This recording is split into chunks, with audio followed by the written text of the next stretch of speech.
People. Que pasa, sakpa, say what they do.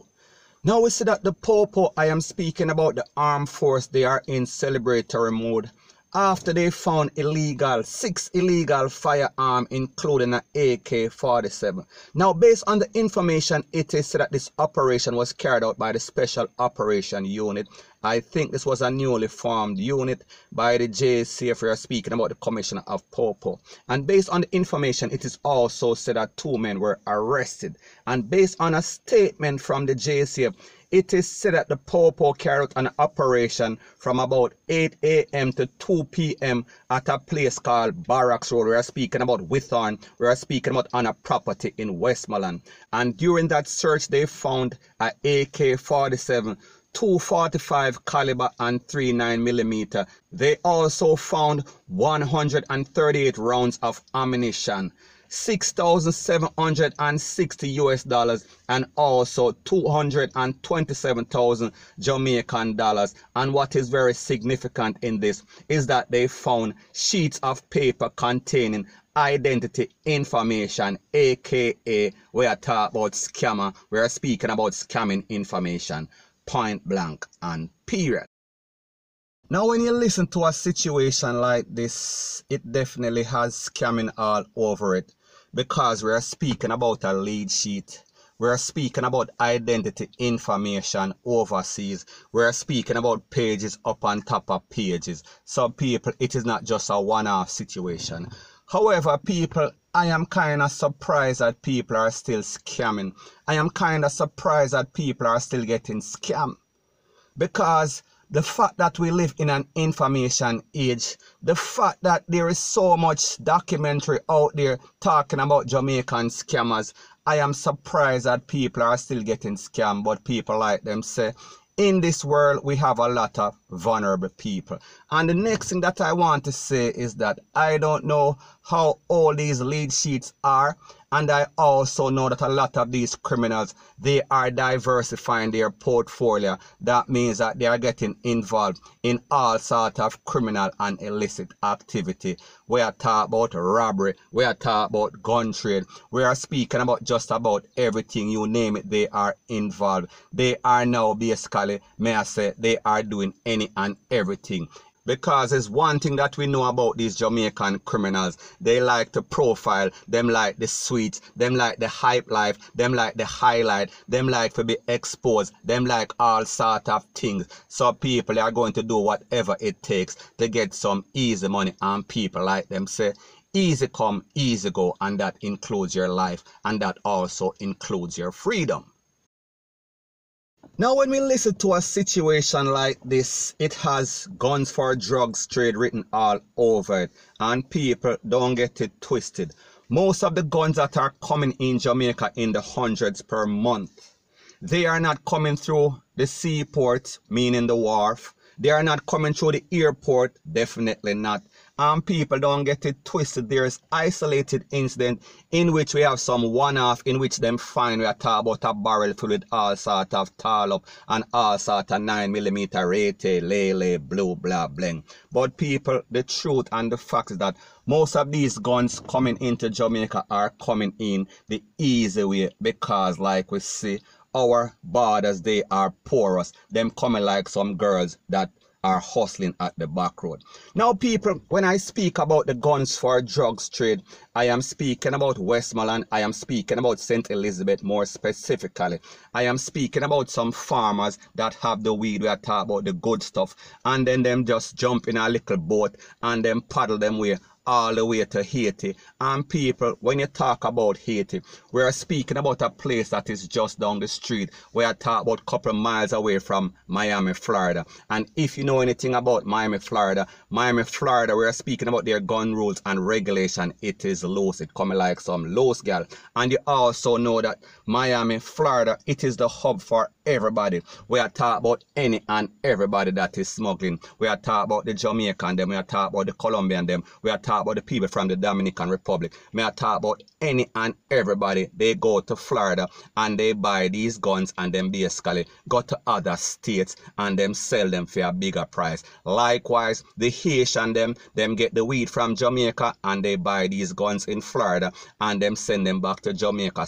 So I am speaking about reverse trade. May I talk about reverse economy. May I talk about you give me some of this and I give you some of that. Them get the weed and we get the guns. And people, that is why we see all of this that is happening in Jamaica. That is why we see so many persons. Them have all sort of stuff in Jamaica. We are talking about the criminal them. We are talking about the smugglers. We are speaking about the drug dealers. We are speaking about just about any and everybody that is involved in any sort of illicit activity. We are talking about criminals, point blank and period.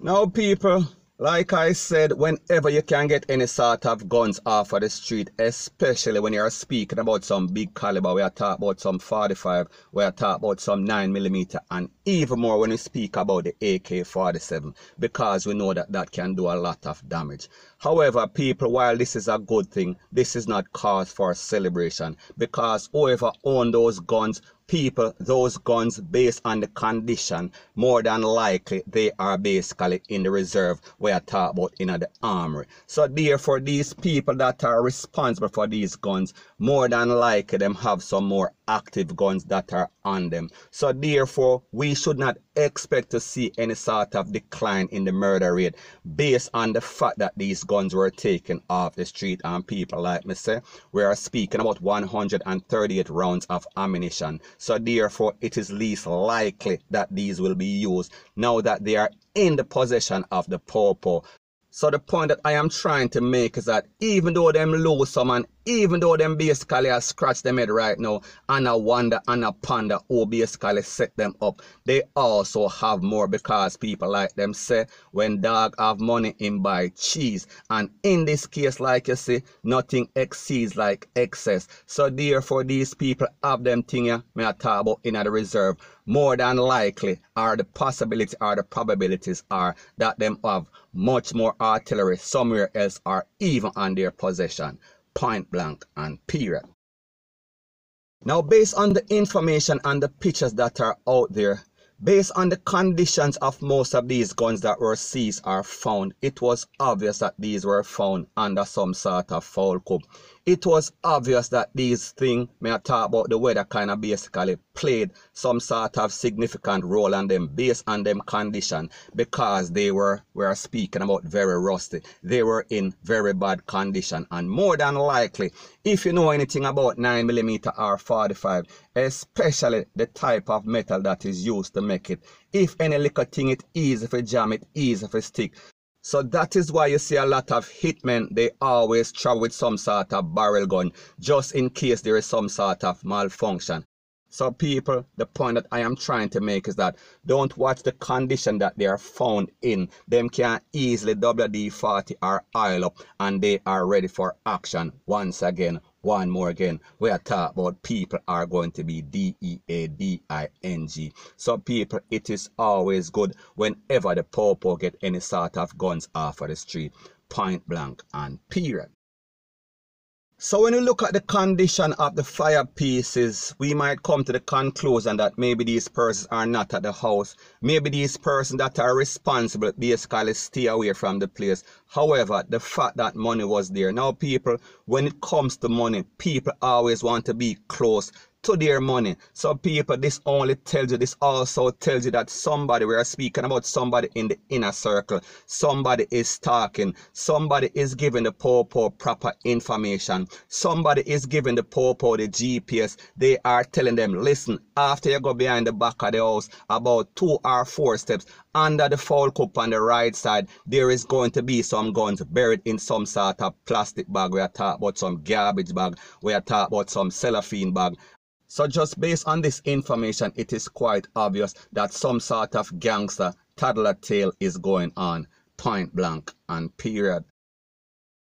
Now people, this is called Hustling for Dummies 101, and people, I am not glorifying any sort of gangster activity or any sort of criminal activity, but I am just going to show you why these people always fail, why whatever they do is a recipe for disaster and failure, because like me say, they forget about the motive when you are hustling, and the motive is money. However, when it comes to these dunce thugs, they like the gunplay, they like the shoot up, they like the conflict. And this is because most Jamaican hustlers, most Jamaican scammers, they like the hype, them like the flashy lifestyle, they like to show and prove, them like to basically say them are run the place. So people, the point that I am trying to make is that because they are dealing with like-minded criminals, because them rivals, they are all so stupid, because they always want to be in conflict with each other, therefore them have all sort of cachet of tool that more than likely they are not using. So therefore them have excess just in case something pops off. And people, whenever you have all sorts of tool like this, like them say, the devil always finds work for idler. So therefore, whenever you sit down and you have idle hands, or you have idle mind, or you have idle intention, the devil is always going to touch you on the shoulder and say, you know, say your rival over there sir show off himself, and then what you think is going to happen? Them are going to go over there and also shoot up the next people. Them next thing you know, family members dead. Next thing you know, a lot of innocent persons are getting slapped away. And we are speaking about a revolving door. We are speaking about a culture of gangsterism and stupidity that is causing so much murders in Jamaica. And that is why you see every day you get up, people are drop out like fly, because these people that are supposed to be hustlers or scammers, they are nothing but some set of dunce, but we are talking about some idiotic hustlers, point blank and period. So all of what we see going on in Jamaica is what is in these persons' natural instinct. It is a part of their culture. It is a part of, we're speaking about bad mind. It is a part of a lot of hate that exists in a black people, especially in the garrison. We are speaking about the crab in a barrel mentality. We are speaking about it supersedes everything. So even though them better judgment is telling them that it does not make sense, the hype and the adrenaline and the natural instinct, it is going to supersede everything that makes sense. And that is why we see a lot of gang activity in Jamaica, because people most of the time they are fighting for petty stuff.